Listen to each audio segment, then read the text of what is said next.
avant le Covid, disons, on avait une vision qui était assez manichéenne où on disait vous allez perdre le sommeil parce que vous êtes en train de vous déprimer. Et puis là, on s'est rendu compte qu'il y a énormément de gens qui dorment mal et on a commencé à faire des protocoles interventionnels en modifiant l'hygiène et en particulier la régularité du sommeil. On a corrigé le trouble de l'humeur. AVS avec Philippe Robichon. AVS pour votre santé liée au sommeil aujourd'hui, et autant vous dire que nous n'allons pas attaquer la montagne par la face nord. Je reçois le docteur Pierre Philippe. Bonjour et bienvenue. Bonjour. Vous êtes grand spécialiste du sommeil et psychiatre. Vous êtes chef de service universitaire du sommeil au CHU de Bordeaux. Et vous avez mis en ligne une application gratuite qui s'appelle Canopé, qui vous aide à décrypter votre sommeil sur votre smartphone. Absolument. Après Antifatigue, vous publiez Antidéprime chez Albin Michel, vos nouvelles routines personnalisées pour un moral au top en 6 semaines. Autant vous dire que c'est un programme qui dure 6 semaines. C'est un programme que vous devez appliquer, que vous avez pensé d'ailleurs comme un véritable carnet de santé. Oui, absolument. En fait, on a un gros problème de santé mentale en ce moment. On le sait depuis les épisodes du Covid, la situation s'est aggravée. Je pense qu'on en reparlera.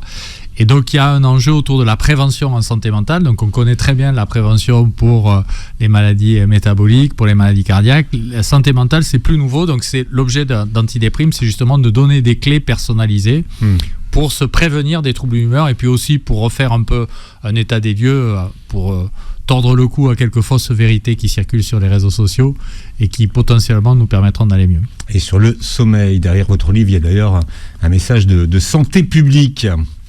Alors parmi les messages qui circulent sur les réseaux sociaux, pour ceux qui les fréquentent, mais vous êtes vous-même très actif sur les réseaux sociaux aujourd'hui, puisque vous venez d'atteindre le chiffre de 30 000 followers sur Instagram, @pr.philippe, et 10 000 sur TikTok. Vous savez que quand vous croyez connaître les gens, vous les connaissez pas. Vous rencontrez les gens, ils n'ont pas l'ombre d'un TikTok ou d'un Instagram, et puis maintenant c'est devenu des geeks. Ah, il faut combattre les gens avec leurs mêmes armes. Donc s'il y a des fausses vérités qui circulent sur les réseaux, l'intérêt d'avoir des professeurs de médecine, c'est aussi peut-être de rétablir un petit peu la norme, ou en tout cas la vérité ou la validité scientifique des messages. Mais je crois que vous y prenez du plaisir quand même. Oui, c'est toujours agréable de venir faire une interview chez vous, et puis c'est aussi agréable de voir aussi comment les messages sont perçus. Bien, alors on ne peut pas être au top 365 jours sur 365.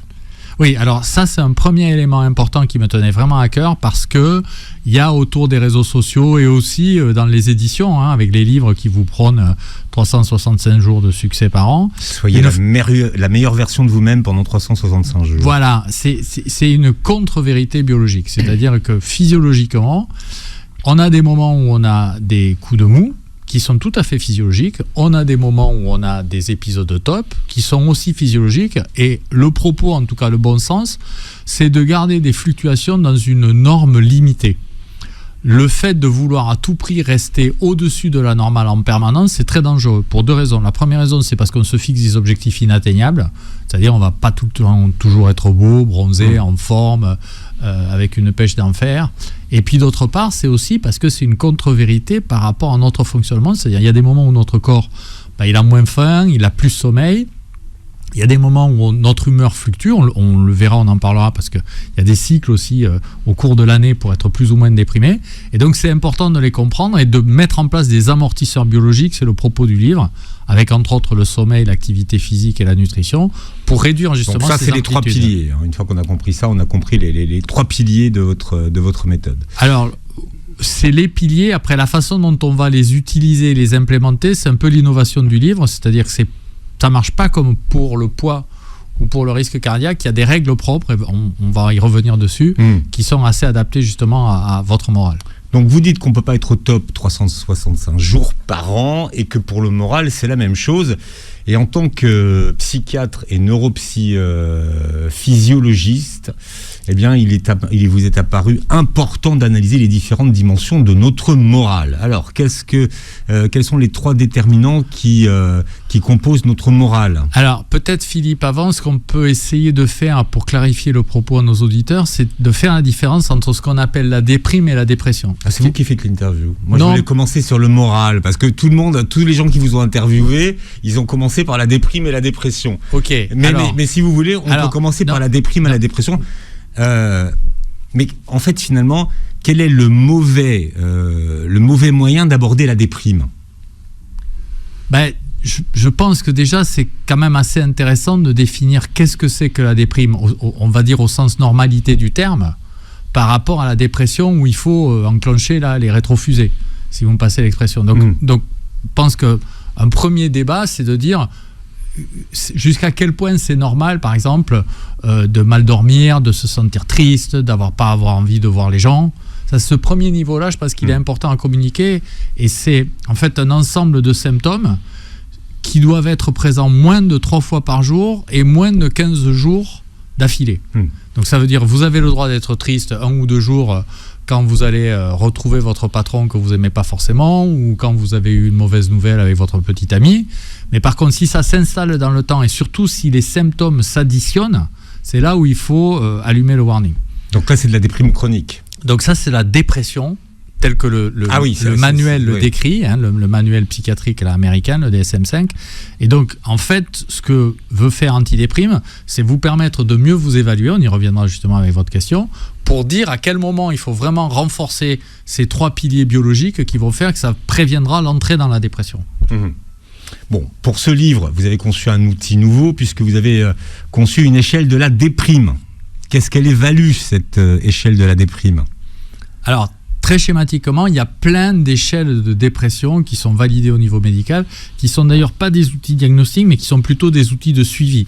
Par exemple, pour voir si vous répondez à un traitement médicamenteux. Nous, ce qu'on a fait, c'est qu'on a fait une échelle très simple, qui est une échelle descriptive de 8 symptômes.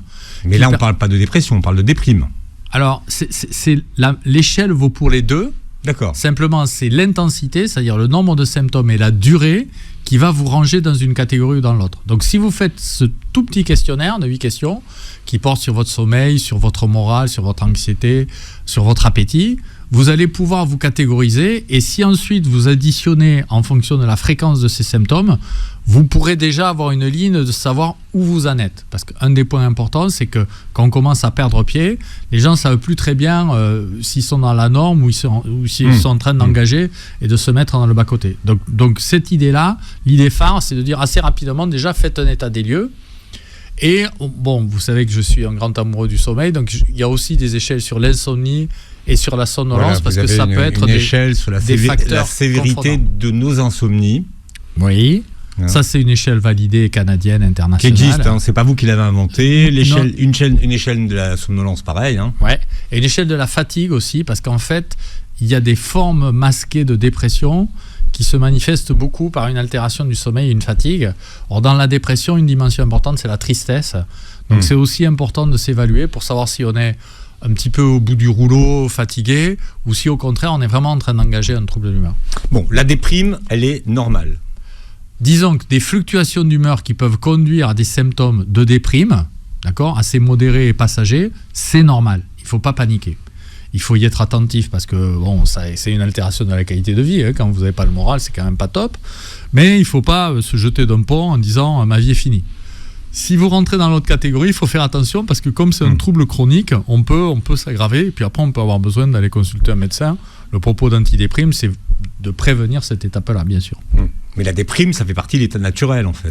La déprime, ça fait partie d'un état auquel vous pouvez être confronté naturellement et dont vous devez pouvoir vous sortir naturellement avec, entre autres, les recommandations que je vous donne dans mon livre. Est-ce que la déprime, c'est par exemple vouloir rester sous sa couette le matin et pas aller travailler ? Ou pas. Alors, c'est un des symptômes, effectivement, c'est-à-dire qu'un des symptômes de la dépression, c'est le repli sur soi, et on sait qu'un des facteurs les plus importants pour maintenir l'humeur, c'est le contact social. On sait que, par exemple, les gens qui souffrent d'échecs ou qui souffrent d'abandon, par exemple, ils vont être très, très vulnérables à la dépression, parce qu'ils n'ont plus le retour cognitif des autres qui vous disent bon, finalement c'est pas si grave que ça, ou alors viens, pense à autre chose, on va aller faire une promenade ensemble, ou tiens, on a ça à faire au boulot, faisons-le, ça va te changer les idées.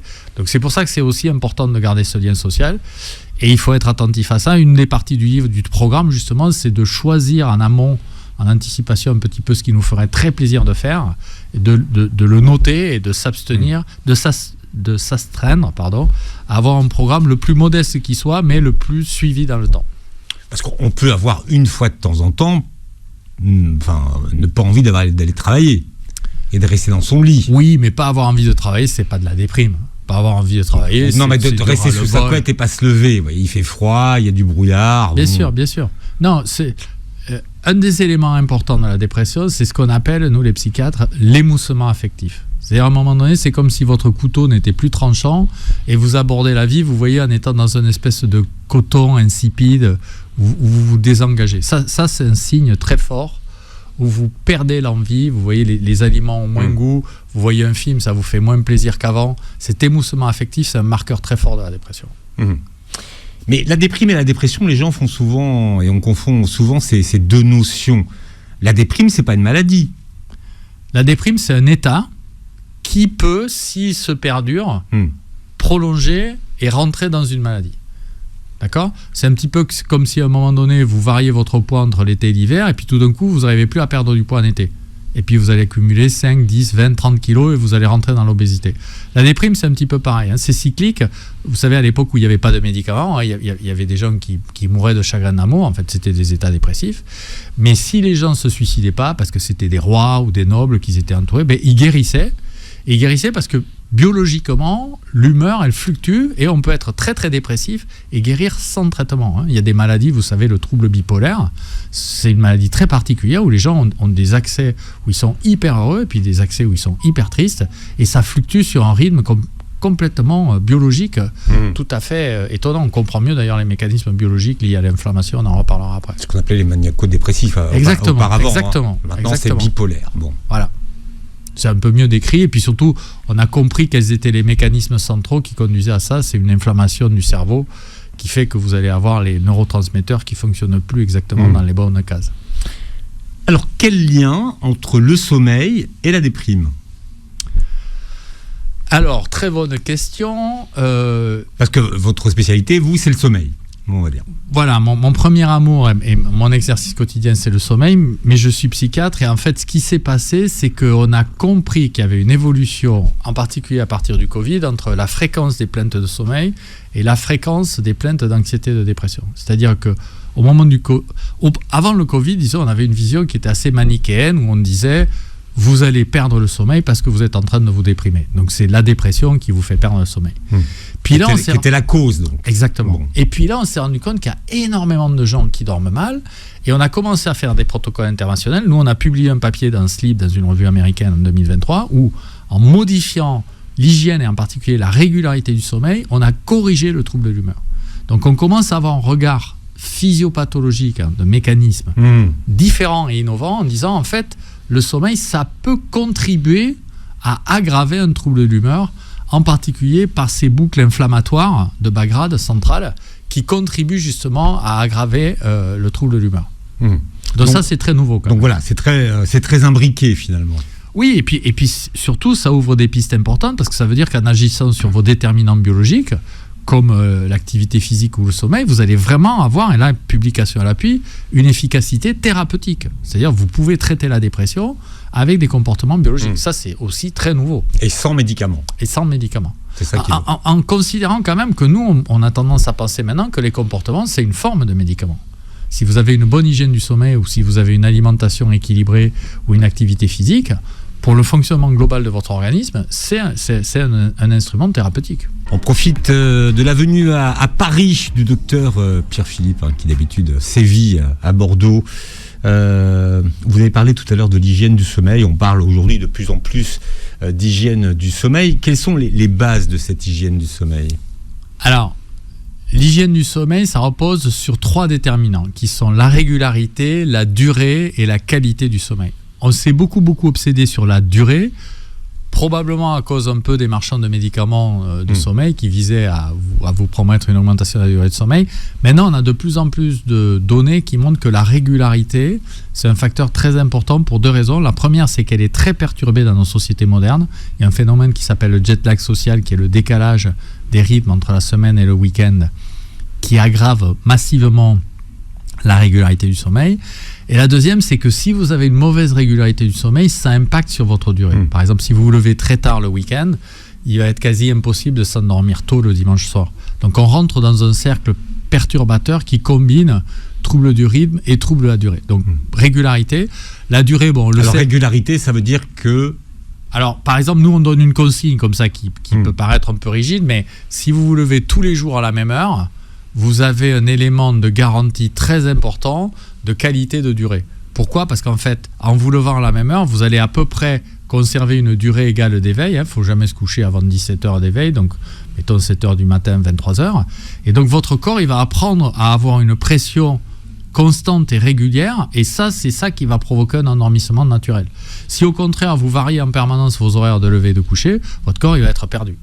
Donc cette notion de régularité, elle est vraiment, vraiment très importante, et on montre justement qu'en agissant sur la régularité, on corrige l'humeur, on corrige aussi les défenses immunitaires. Bon, c'est un autre sujet, mais c'est un point très, très important et qui a été négligé. Et donc, ce qui veut dire qu'il faudrait se coucher en gros tous les soirs à la même heure. Alors non, parce que on ne s'endort pas sur commande. Donc c'est facile de se réveiller à heure fixe en mettant un réveil. Par contre, on ne s'endort pas sur commande. Donc la recommandation qu'on fait, en particulier pour ne pas augmenter le niveau anxieux des gens, c'est de dire levez-vous à la même heure, allez vous coucher quand vous allez sommeil, et surtout, allez pas vous coucher avant un certain nombre d'heures de veille. Il y a des gens qui commencent à avoir sommeil à 21h, ils disent je vais prendre 1 ou 2 heures de sommeil, ça c'est terrible. Parce qu'en fait, ils s'endorment pour 1 ou 2 heures, et puis après, ils font une insomnie massive la nuit, et ils perturbent leur horloge. Donc il vaut mieux se lever tous les jours à la même heure, voire aller se coucher un petit peu plus tard, à 23h, à minuit. Le sommeil en sera d'autant plus compressé, et surtout, ça évite le process anxieux. D'accord ? L'idée de se coucher à heure fixe, c'est une mauvaise idée, parce qu'en particulier, si vous avez une pression de sommeil fluctuante, vous allez augmenter votre anxiété, vous allez être dans le lit en disant « oulala, ça fait une demi-heure que je ne m'endors pas », alors qu'au contraire, une idée de lever un peu la pression et de dire « bon, calmos, on va se coucher quand on a sommeil », c'est le bon angle d'attaque. D'accord, donc la régularité, c'est l'heure de lever. Absolument. Number 1. Ensuite, la durée, c'est pour un adulte sain, c'est a priori pas moins de 7 heures. Il y a des gens qui sont petits dormeurs, on le voit parmi les hommes politiques ou parmi certains artistes, on voit des gens qui dorment très peu, mais globalement, 7 heures, c'est raisonnable. Et puis après, la qualité, c'est très lié aux 2 facteurs précédents. Si vous dormez assez, vous ne serez pas en dette de sommeil, donc vous ne serez pas somnolent. Si vous avez une bonne régularité, vous n'aurez pas d'éveil intranocturne, donc vous vous réveillerez avec un sommeil reposant. Les 2 sont combinés. Après, mais il y a plein de gens qui vous disent « moi je dors 5-6 heures par nuit, ça me suffit amplement ». Alors, ces gens-là ont tendance à consommer beaucoup de psychostimulants.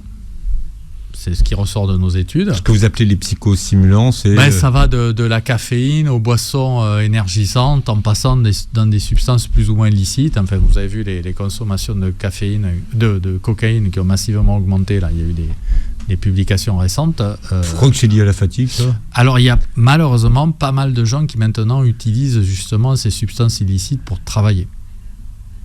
Dans le bâtiment, dans les transports, dans tous les milieux d'installation, les supermarchés, il y a une consommation importante de psychostimulants pour travailler, oui, malheureusement. Si vous travaillez au supermarché, vous ne pouvez pas acheter de cocaïne. Si vous devez vous lever à 4h du matin pour installer les gondoles et que vous avez des enfants et que vous devez vous en occuper la journée, malheureusement... Je parlais financièrement. Oui, parce que c'est quand même un budget. Moi, j'écoutais quelqu'un qui disait oui, moi, mon budget cocaïne, c'est plusieurs centaines d'euros par jour. Donc, Alors, je ne vais pas rentrer dans les détails pour faire une promotion de la vente de cocaïne, mais d'après ce que j'ai compris, les prix ont significativement baissé. C'est moi qui suis à l'ouest. Et entre une bouteille de whisky et 1 gramme de cocaïne, ça se rapproche, on va dire. D'accord. Mais en tout cas, ce qu'on sait, c'est que il y a une tendance à réduire sa durée de sommeil, il y a tendance à avoir une irrégularité de sommeil et une tendance à consommer de plus en plus de substances caféinées. Enfin, si vous regardez le succès des entreprises qui vendent du café, c'est absolument stupéfiant, quoi. Donc il y a un besoin accru, et donc ça contribue aussi à altérer la qualité du sommeil, parce que si vous vivez sous psychostimulant, mais quand vous voulez dormir, c'est très compliqué. Et puis après, il y a les boissons énergisantes. Exactement. Alors, toujours sur l'hygiène du sommeil, sur les piliers. Donc, le sommeil aime la routine. Pas de nuit trop courte, donc. Voilà. Quand même éliminer les maladies, c'est-à-dire si vous ronflez, si vous avez des mouvements de jambes au cours de la nuit, ça vaut le coup quand même d'aller en parler à un médecin. Parce que c'est pas neutre, ça touche 5 à 10% de la population générale. Vous avez. On a fait une émission sur le syndrome des jambes sans repos.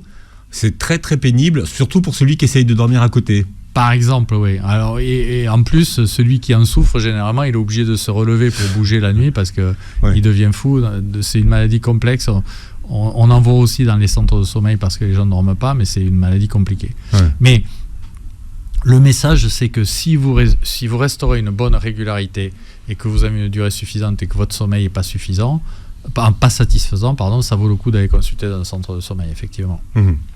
Sur l'hygiène, autre chose ? Après, je pense que le point très important et très innovant du livre, c'est l'activité physique, parce que ça, c'est un sujet que j'avais peu traité dans mes livres précédents. Je l'avais abordé, mais je l'avais peu traité.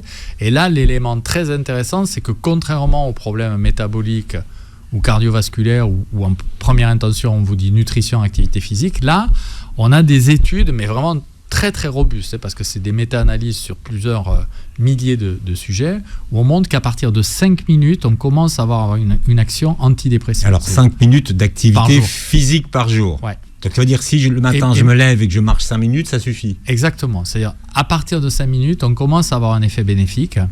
Donc ça, c'est un élément très important, parce qu'un des phénomènes importants qui survient quand vous commencez à vous déprimer, c'est que, comme vous l'avez dit très justement, vous n'avez plus envie de sortir du lit, vous n'avez plus envie de faire les choses. On se dit, marcher un quart d'heure ou pas marcher, c'est pareil. En fait, si vous descendez une station de métro avant votre boulot, vous voyez, ça peut avoir un effet antidépresseur très puissant. Et l'autre point important, peut-être on y reviendra après, c'est que le sommeil et l'activité physique ont des actions antidépressives. Ça veut dire que si vous êtes déjà dépressif, si vous avez ces symptômes depuis plus de 15 jours de façon sévère, ça peut vous aider, alors que l'alimentation, contrairement au risque cardio-métabolique, ça n'agit plus. Et donc, vous savez, sur les réseaux sociaux, il y a beaucoup de communication en disant c'est très important de manger healthy quand vous êtes, si vous êtes déprimé.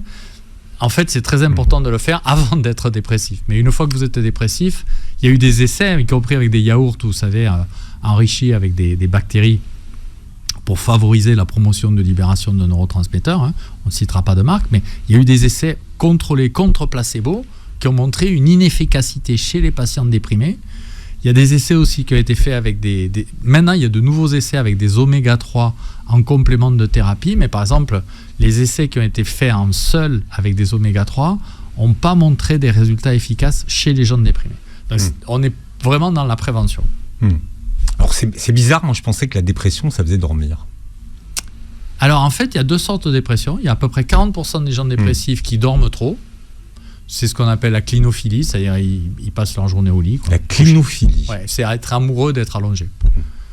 Clinophilie, donc ça c'est des gens qui adorent être allongés. Alors là, on en a un en face de nous, là, Faudil Belhamri, donc il est clinophile. Mais là, il est assis pour l'instant, il lutte. Là. Oui, c'est parce qu'il doit travailler un petit peu quand même pour payer son allongement. Mais Et après, il y a 60% des gens qui ont une plainte insomniaque. Ouais.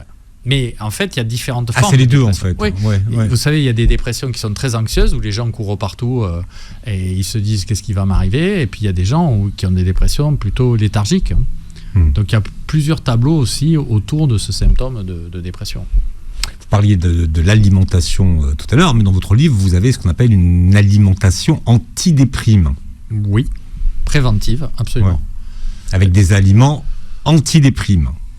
Alors, ce qu'on a essayé de faire dans le livre... parce que c'est vous qui l'avez écrit. Hein. Oui, mais vous savez, ce que j'essaie de faire, c'est d'abord de récupérer une quantité assez exhaustive de littérature scientifique pour en extraire après des bases validées. C'est l'intérêt de mes réseaux sociaux, là, des comptes Instagram et TikTok, là, c'est justement de pouvoir, quand il y a une affirmation, y mettre une référence scientifique. Le concept qui ressort globalement, c'est ce qu'on appelle pour nous l'alimentation méditerranéenne, pour les Asiatiques l'alimentation japonaise et pour les Nordiques l'alimentation norvégienne. C'est-à-dire en gros, plein d'oméga 3, c'est-à-dire des poissons, du hareng fumé, du saumon, des graisses animales insaturées, donc de l'huile d'olive si on est méditerranéen, d'accord, ou des huiles de graines par exemple, et puis pas d'alimentation ultra processée, donc pas de fast-food, pas de plats déjà pré-réalisés sous plastique, et aussi peu d'alimentation inflammatoire comme les viandes rouges et les charcuteries. Donc ce type d'alimentation-là, en fait, ça baisse le stress oxydatif, ça baisse l'inflammation centrale au sein du cerveau, et ça a une action préventive antidépressive. Ça m'amène à parler avec vous de la dette du sommeil. Et vous dites qu'aujourd'hui, il y a globalement une dette du sommeil, et que cette dette du sommeil agirait sur notre cerveau pour accroître ce qu'on appelle l'inflammation de bas grade. Oui, alors... Est-ce que c'est un raccourci que j'ai pris ou c'est ça? Non, vous avez raison, mais en gros, ce qu'on montre, c'est qu'il y a 30% de gens qui dorment moins de 6 heures.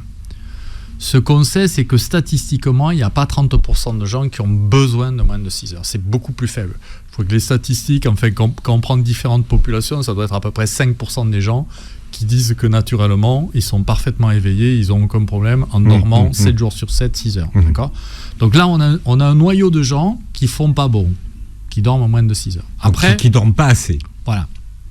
Donc eux, ils vont creuser leur dette du sommeil. Alors après, bon, le schéma est un peu compliqué quand même, parce qu'il y a des gens qui disent ne pas dormir assez, mais qui ont plutôt des plaintes insomniaques, et puis il y a des gens qui dorment pas assez. Donc nous, ce qu'on dit dans le livre, et il y a un petit QR code à l'arrière, je vous engage à le télécharger, ou aller le retrouver sur le compte PRA.Philippe sur Insta, c'est regardez déjà combien de temps vous passez au lit. Parce que quelle que soit votre perception du sommeil, le temps que vous passez au lit, c'est un très bon marqueur pour savoir combien d'heures vous vous allouez par nuit. C'est-à-dire si factuellement vous passez 6 heures au lit par 24 heures, c'est compliqué. Voilà. Donc si vous faites ça, vous augmentez votre insulinorésistance, donc vous augmentez votre risque de diabète, vous augmentez votre risque de prendre du poids et vous modifiez toute une séquence là qui induit justement cette inflammation de bas grade. C'est pour ça que les gens qui sont en dette chronique, ils ont tendance à prendre du poids, ils ont tendance à être plus vulnérables aux infections et ils ont tendance à se déprimer. Il y a un outil dans votre livre pour savoir si on est en dette de sommeil. Oui, il y a un agenda de sommeil. Pour savoir si on est en dette de sommeil, voilà. Ça, plus l'échelle de somnolence, ça vous donne des marqueurs très précis pour calculer votre durée moyenne de sommeil. Voilà, le docteur Pierre-Philippe qui est là, qui arrive de Bordeaux, enfin, dois-je dire, grand spécialiste du sommeil et psychiatre, chef du service universitaire du sommeil au CHU de Bordeaux. Vous avez mis au point une application gratuite qui s'appelle Canopé. La nouvelle version vient de sortir. Canopé avec un K, pour ceux qui cherchent sur les réseaux sociaux, sur Android et Apple, absolument. Avec une version qui prend en compte par exemple la somnolence et qui maîtrise mieux les consignes par rapport à l'insomnie. Parce qu'on a fait beaucoup de publications dans les 2 dernières années, et donc on a sorti une nouvelle version 3.0. On a 65 000 téléchargements maintenant, donc on a quand même un recul assez significatif, et je le rappelle, c'est co-réalisé avec des équipes du CNRS, donc c'est des choses très qualitatives et documentées scientifiquement. Et c'est gratuit. Et absolument, c'est de la santé publique, donc c'est gratuit et accessible avec les liens sur les réseaux sociaux et grâce à votre excellent interview sur Beurre FM. Si je vous connaissais pas aussi bien, je vous croirais. Non, mais c'est pour être réinvité que je vous dis ça. Vous dites ça. Alors venez quand vous voulez. Vous publiez Antidéprime chez Albin Michel, vos nouvelles routines personnalisées pour un moral au top en 6 semaines. Alors 6 semaines, m'avez-vous dit, c'est pas un hasard 6. Oui, alors il y a 2 raisons pour 6 semaines. La première, c'est que les fluctuations de l'humeur, et ça c'est un point important à dire aux auditeurs, parce que très souvent les gens qui sont en demande affective, ils demandent par exemple des rendez-vous de consultation toutes les semaines chez les psys. C'est une erreur, enfin, souvent on refuse, parce qu'en fait il faut laisser du temps pour que les évolutions s'installent. Un médicament, ça n'agit pas avant 15 jours, 1 mois, 6 semaines. Et donc 6 semaines, c'est 3 fois 15 jours, et c'est la période qu'on recommande dans les thérapies comportementales, justement, pour donner du temps à ce que les mouvements comportementaux fassent leur effet sur la biologie et après sur votre ressenti. Donc 6 semaines, on peut évaluer les changements en fait. Voilà, c'est un temps c'est un temps acceptable pour envisager une amélioration, mais c'est aussi un temps suffisant pour laisser le temps à votre corps de vous adapter à ce nouveau régime physiologique pour profiter à votre morale. Bon, j'ai une question qui n'a rien à voir avec ça, mais est-ce que c'est vrai que si on dort avec la personne qu'on aime, on dort mieux ? Alors, déjà, si on a une personne qu'on aime, on dort beaucoup mieux. Ensuite, comme le faisait justement remarquer Faudil Belhamri, notre ami Faudil Belhamri, qui est encore jeune et plein d'illusions. Voilà, les personnes qu'on aime peuvent créer des insomnies transitoires, mais je crois qu'on ne dort que d'autant mieux après ce type d'insomnie. Donc, c'est à recommander ad libidum. Comme nous disons dans la faculté. Ou at libido. Voilà, ou at libido. Oui, ou at libido si on en a encore, malgré notre grand âge. Comme on dit le mardi dans cette émission. Et donc, effectivement, c'est... Alors, après, il y a la question de est-ce qu'il faut dormir dans le même lit ou est-ce qu'il faut dormir dans la même chambre ? Ce qui semble ressortir des études, mais il y a des résultats différents, mais ce qui semble être le mieux, c'est de dormir dans la même chambre, mais dans 2 lits séparés. Parce qu'on ne se gêne pas, mais en même temps, il y a la proximité affective. Voilà. Après, si vous êtes un très gros ronfleur... Oh mon Dieu. Voilà. Ou ronfleuse, hein, parce que maintenant, il y a aussi, chez les femmes ménopausées, par exemple, on voit une augmentation du ronflement. Non, mais les femmes ont toujours ronflé, c'est sauf qu'on n'en parlait pas. Oui, c'est possible. Mais en tout cas, bon, il y a quand même plus d'hommes qui ronflent que de femmes, il faut être honnête. Voilà. Toujours aujourd'hui ? Ah oui. Il y a 60% des hommes de plus de 40 ans qui ronflent. Ah ouais. Voilà. Après, avec la ménopause, ça commence à s'équilibrer. D'accord. Qu'est-ce qui change à la ménopause au niveau du ronflement ? Prioritairement, on a une inversion des hormones avec un taux plus élevé de testostérone. Vous savez, les femmes ménopausées, elles ont tendance des fois à avoir un peu la moustache. Et donc la testostérone, ça densifie les muscles, ça peut faire prendre du poids et donc ça obstrue les voies aériennes et ça favorise le ronflement. Alors il y a un autre sujet qui est devenu très très à la mode, c'est les apnées du sommeil. Oui. Quand j'ai commencé cette émission, on n'en parlait jamais des apnées du sommeil. Et puis là, depuis quelques années, c'est devenu un sujet très très à la mode. Est-ce qu'il y a plus d'apnées du sommeil qu'avant ou c'est parce qu'on sait les diagnostiquer qu'il y en a plus ? Moi, parfois, je me demande si c'est pas devenu un business en plus. Franchement... Alors, il y a plusieurs éléments. Le premier élément, c'est que, d'abord, on sait les diagnostiquer et on a des études qui montrent que la fréquence d'apnée est liée au vieillissement. Donc, si vous avez 30 ans, vous avez statistiquement moins d'apnée que si vous en avez 40. Et donc, avec le vieillissement de la population, il y a un facteur mécanique qui fait qu'il y a une augmentation assez linéaire. Bon. Après, il y a un deuxième facteur qui est très, très présent aux États-Unis, moins présent, mais quand même présent en France, c'est la prise de poids. C'est-à-dire notre indice de masse corporelle global de la population augmente. Donc 10% de poids en plus, 50% d'apnée en plus. Donc là, il y a une relation monstrueuse.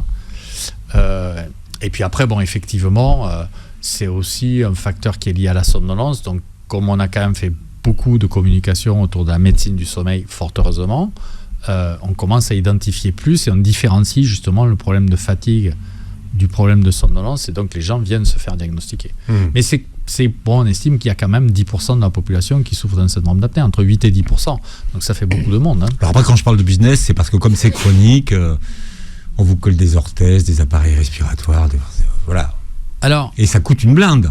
Alors, après, là, il y a eu quand même beaucoup d'évolution des connaissances scientifiques aussi. C'est-à-dire que dans les années 90 ou 2000, on parlait d'un syndrome d'apnée à partir d'un index d'apnée. C'est-à-dire, on vous faisait un enregistrement, si vous aviez plus de X, par exemple plus de 10, on disait vous avez un syndrome d'apnée.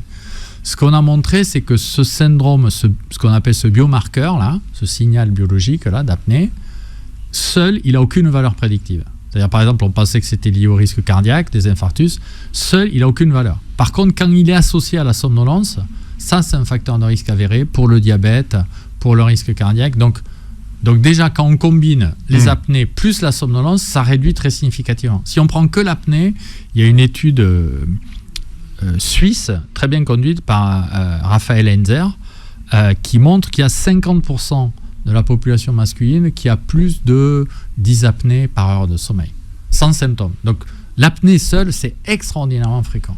Par contre, l'apnée avec les somnolences et le mauvais sommeil, ça, c'est beaucoup plus restreint. Donc, mais la somnolence peut être un symptôme qui indique qu'il pourrait y avoir des apnées. Alors, la somnolence, c'est un point d'appel, effectivement, et tout l'intérêt d'Antidéprime et des livres qu'on écrit, c'est de dire, commençons par l'hygiène de sommeil, c'est-à-dire assurons-nous qu'on a un bon poids, qu'on a une bonne hygiène. Si derrière la somnolence reste, là, ça devient un facteur d'alerte très significatif, en particulier pour le syndrome d'apnée. Alors justement, quels sont les grands principes de votre programme Antidéprime et la victoire et dans la planification? La première idée, c'est que qu'est-ce qui fait que les thérapies cognitivo-comportementales ne fonctionnent pas? C'est pas qu'elles sont inefficaces, c'est que les gens ont du mal à les suivre. C'est-à-dire quand on vous dit t'as qu'à aller voir des copains, t'inscrire dans une salle de gym ou un club de danse. Quand vous êtes déprimé, on vous dit je peux pas. Bon. Ce qu'on sait maintenant, c'est que les déterminants biologiques qu'on a évoqués, donc le sommeil, activité physique, nutrition, c'est un peu le réservoir d'énergie que vous pouvez relibérer pour engager les comportements. Ce réservoir d'énergie tout seul, il ne va pas vous antidéprimer. Mais par contre, il va probablement vous mettre dans une stratégie qui va permettre de modifier toute une série de comportements et qui va vous permettre de vous antidéprimer. Et donc, le principe du livre, c'est ça. C'est de dire, choisissez les éléments qui vous paraissent les plus accessibles, quel que soit votre niveau de déprime, combinez-les, parce qu'il y a un effet additif. Par exemple, se lever tous les jours à la même heure, faire 10 minutes de marche. Et petit à petit, faites un cahier. On a fait des études assez amusantes avec des placebos où on a juste dit aux gens, évaluez-vous. Si vous vous évaluez, vous améliorez de 15% par exemple la qualité de votre sommeil sans aucune intervention. On vous dit, remplissez pendant 15 jours l'agenda du sommeil que vous pouvez retrouver là avec le petit QR code. Les gens s'améliorent. Pourquoi ? Parce qu'en fait, schématiquement, ils prennent toujours la pire des nuits. Et en fait, quand vous faites une moyenne, vous vous rendez compte, il y a des nuits terribles, il y a des nuits pas mal, il y a des nuits intermédiaires. Et donc, quand on fait la moyenne, c'est toujours mieux. Donc, une des bases des thérapies aussi, c'est de dire, commencez à vous suivre. Et ça, c'est pas un référentiel évident, parce qu'au début, on a tendance à dire, oh là là, c'est l'horreur. C'est un peu comme les gens, vous savez, qui prennent du poids et qui arrêtent de se peser. Très, très mauvaise idée. Bon, alors, la base de la méthode. Alors, la base de la méthode, c'est identifier sur une liste que je vous propose, et il y a à peu près une cinquantaine d'items, des comportements toxiques et des comportements positifs. Alors, un comportement toxique, c'est quoi ? C'est sédentarité. Ou c'est manger du burger 3 fois par semaine. Un comportement positif, c'est quoi ? C'est aller à la danse 2 fois par semaine, c'est manger un poisson grillé, c'est avoir 15 minutes d'activité physique tous les matins ou aller au boulot en vélo. Bon. Ensuite, il y a un petit boulier où vous pouvez essayer de changer la catégorie des comportements négatifs vers les comportements positifs avec une petite figure que vous découvrirez dans le livre et qui permet justement de créer une attente par rapport à votre programme. Parce qu'une des choses qu'on a vu qui fonctionnait bien dans les thérapies comportementales, c'est de dire au début de la semaine, fixez-vous un programme et estimez combien de plaisir vous allez en retirer. Et à la fin de la semaine, évaluez-vous. Ce qu'on montre, c'est que des évolutions, même minimes, quand vous les reprenez, ça vous donne une courbe de progression qui est ascendante. Si vous ne les notez pas, il y a une espèce d'effet ardoise magique négative qui fait qu'on se dit « ouais, je ne bouge pas ». Voilà. Donc la base du programme, c'est ça, c'est combiner des comportements biologiques avec des comportements sociaux et dire bon, comment est-ce que je mets en route la machine. Parce que la notion de plaisir, elle est fondamentale.